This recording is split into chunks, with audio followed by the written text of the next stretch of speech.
Hello everyone, I'm going to be going over today 6 tips and tricks for your grind sessions in Pokemon Go. All the following tricks will help you keep the momentum going to make best use of your time doing a grind session. The first tip is a quick great throw. Now, like most of you have used their Prodigy Nation, set the circle before you throw. However, this is a quicker, easier way to move forward when you're doing grind sessions, trying to get double experience, quadruple experience. Basically, if a Pokemon attacks, this can happen immediately as soon as you get into the catch screen, or you can even wait a good 30 seconds to a minute for an attack, and it always will be set up as a great throw. It's a neat little thing I noticed.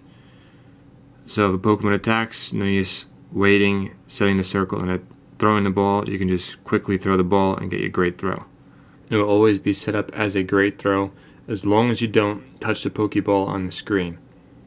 Touching the Pokeball on the screen will set the circle to the edge, and at that point you will have to use the Prodigy's Nation trick.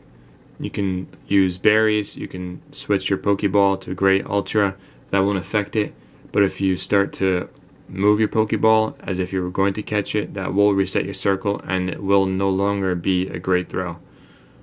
This is just suggested to get the momentum moving forward, to get through as many Pokemon as possible. If a Pokemon attacks, as soon as you get in the catch screen, to just immediately throw the Pokeball and aim for a great throw, and it will be a great throw every single time. Second tip is the one swipe curve. All you do is make a U shape, as you see on the screen here. It guarantees a curve bonus, and you don't waste the time of spinning the ball several times before throwing it.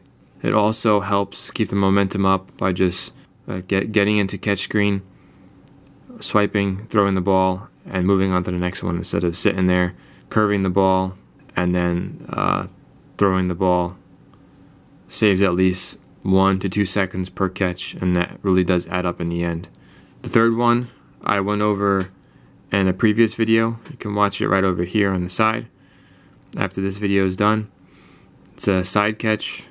Basically, you're using, instead of a curve motion, you're using an up and down motion to create the curveball, throwing on an angle on the inside, depending on the left or right side, and then the ball will curve naturally back and hit the Pokemon.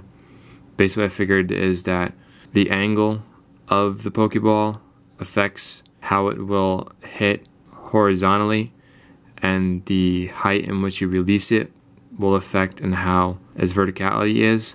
So basically, throwing it too short of an angle will get it not be able to hit the Pokemon.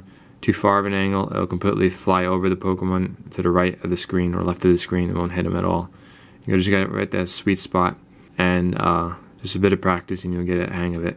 It's good for days like this, especially if you play in the parks for Community Day.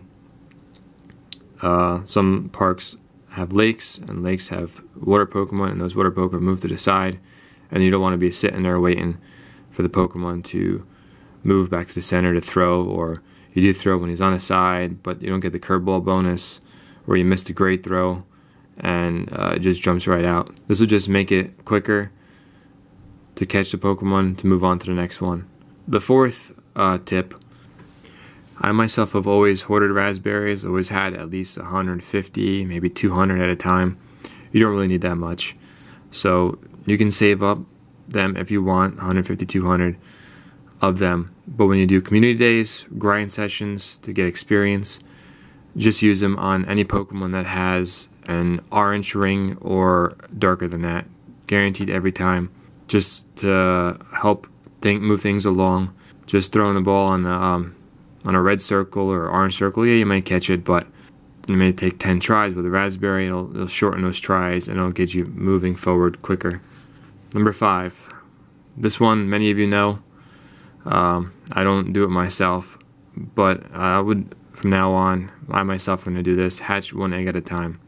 It's quite annoying to have a whole bunch of eggs hatching at one time. Now the YouTubers do it because they want to quickly show you all the eggs that they hatch at once, so that makes sense, and it is kind of nice to to see one at a time, but say you got this really rare Pokemon, Tyranitar, just for the heck of it, and it's got a despawn time in 30 seconds and your eggs go off. Well, you're pretty much screwed, and that's that. So just to keep the momentum moving forward, eggs one at a time.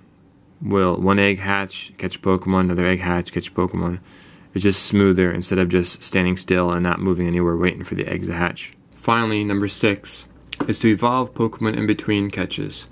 Now, it's a good idea in the future to memorize exactly where all the spawn points of the Pokemon in the park you play in. By doing so, you know that there's patches where there aren't any Pokemon or any Pokestops, that during these grind sessions you can evolve Pokemon in between those times.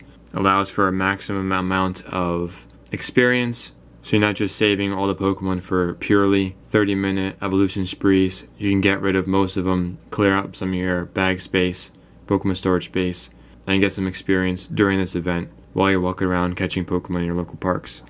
Now, if you're waiting for a raid and you're waiting for more people to show up, or you're waiting for the raid to start, you can also evolve Pokemon between them as well. I hope these 6 tips help you improve your grind sessions and increase your overall experience during your grind sessions. Please leave a like and subscribe if you enjoyed my content. Look forward to more videos like this in the near future. Thank you, and bye.